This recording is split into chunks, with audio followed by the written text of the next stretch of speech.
All right. Let's get into functions workouts for this week. So we got our Monday workout. We're going to work on our body weight strength. So we're working on some kind of hang. We're going to do some lower body, working on the Cossack squats. Really good to open up those tight kind of like the groin muscles, the adductors, and really kind of strengthening those areas too as well. So um, I heard like from the last time you guys did this, you were pretty sore. Hopefully this time around it's going to be a little bit less, but kind of expect that 10 to 20 reps. So again, you get to choose where you want to be at, but we want to be around that rep range. And then 10 to 20 seated pike leg raises, working on core here and also hip flexors as well. Rest is needed in between sets, and the goal is to build just body weight mechanic strength. So you're not using any load; you're just using your body weight as the load itself. And working on gymnastics takes time to really develop these positions. So expect to see this more often throughout the program, and we're going to work on these movements consistently. So slow progression over time. Over time, slowly challenge yourself to as well to do more reps or make it a more challenging progression for yourself. You can compare this, by the way, to October 6th. Workout from there, 4 rounds for time, 30 jumping side taps, 15 air squats, 15 jumping double side taps, and then 15 ring assisted pull ups. So we got kind of like that skipping type of progression here. So we're jumping up, not very high, and then doing a little side tap on the top at the top of the jump, 15 squats, and then the double side taps are kind of mimicking a double under. Every time you jump up, try to tap your sides twice this time. If you need to do it one at a time, that's all good. And then ring assisted pull ups are not ring rows. These are going to be kind of like doing pull ups, but our feet are on the ground. Rings are way higher up. They're at kind of like a pull up height. And then we're going to squat down and then use our legs to pull ourselves up to help with the arm pull. If we want more in our arms, just push less with the legs to stand up. So we're going to get some strength, some skill, and some conditioning to get our week started with that. And then we're going into our Wednesday workout. We're going to hit those isometrics again, upper body, lower body, and the midline. We're going to focus on overcoming isometrics. This is where we can't really push the object any further. We're not trying to maintain a position. We're trying to push past that position. So this time we're going to have a different stimulus to this. This is really good for anyone that's trying to create more sensory awareness around an area. Maybe in an area that doesn't get as much attention or you don't have good sensation in the area.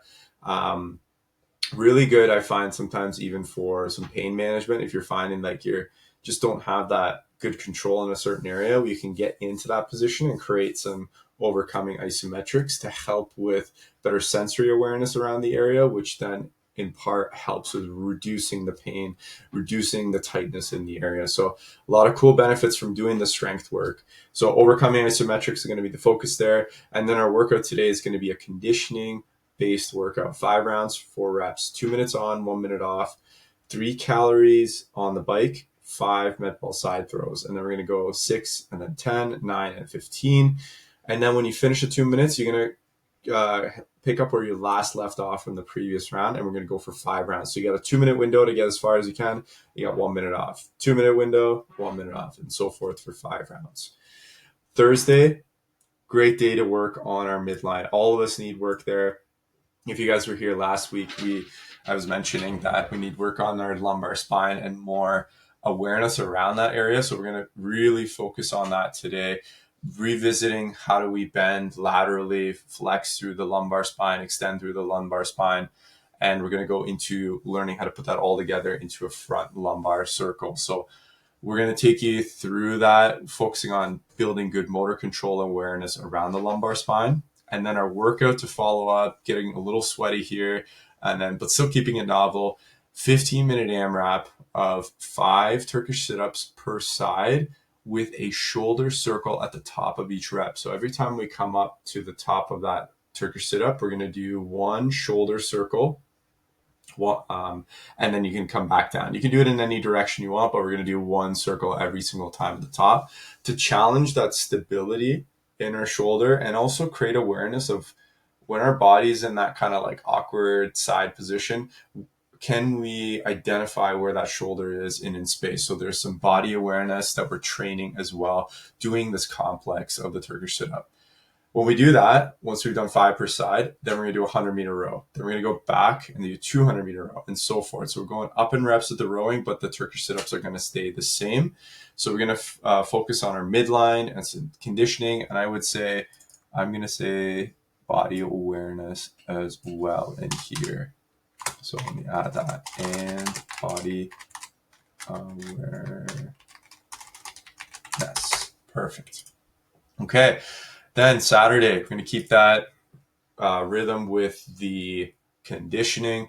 So last time we worked on rowing and breathing there. So we're going to just repeat the same thing. The focus here is to practice the breathing rhythm and the synchronization with rowing. So 1 minute of nasal breathing, 30 seconds off. As you guys know, you can't go as fast with nasal breathing. So this is going to be a good way to kind of dampen the speed, but also to get you to focus on how do you create rhythm with your movements. So when you're pushing or when you're going into the roller, think about breathing in. And then when you're pulling, so you're going back, you're going to breathe out. That's a good starting point to kind of learn how to create rhythm with movement as well, because as you do that, you'll be more efficient. If we're holding our breath, we're going to start to get less fuel in our system, then that's going to cause inefficiencies. Posture is going to suffer as a result of it, and we don't want that to happen. So these are building blocks to building better movement by focusing on how do we create rhythm with our movement. Then our workout, 5 rounds for time, 10 med ball ground overhead. So we take that med ball from the ground, going overhead, 10 burpees, 2 by 50-foot sled push, and then a 2-minute assault bike at recovery pace. So just trying to work on hitting that round with like a gear 3 to 5, like a faster speed with those first 3 movements. And then that 2 minutes at the end is more of an easy pace. So we want to kind of slow it down, try to use our aerobic system to recover. So we're working on a little bit of heart rate recovery too as well. So I will say heart rate recovery in the notes as well. So that's a focus of Saturdays, as you guys know, just building better endurance conditioning. As our fitness goes up, we can train more and afford to do more reps. And actually that helps us get stronger as well, because we can do more now. So we need to build a good basis of fitness alongside strength. And then our Sunday workout. Remember, you guys can jump in. This is our community WOD. I'm going to actually just call it community WOD. In partners or individual, we're doing a Tabata, 5 different Tabatas. We're on kettlebell squats, so 20 seconds on, 10 seconds off, 8 rounds of that of kettlebell squats. Rest a minute after those 8 rounds. Then L-sit or hollow hold. Rest 1 minute, ring rows or strict pull-ups, rest 1 minute, and then handstand hold or plank hold, rest 1 minute, and then row. So you guys can do this in partners, synchronize it with your partners, try to match the rhythm. It'd be pretty cool when you guys do the row, try to match the same timing of your rowing. If you're going individual, obviously you're just going at your own pace, and we're trying to maximize the total reps that you get done in all of the Tabatas combined today. So have fun with that one. Hope you guys have fun with the week, and then we'll see you guys in the next video for the next week's programming intent.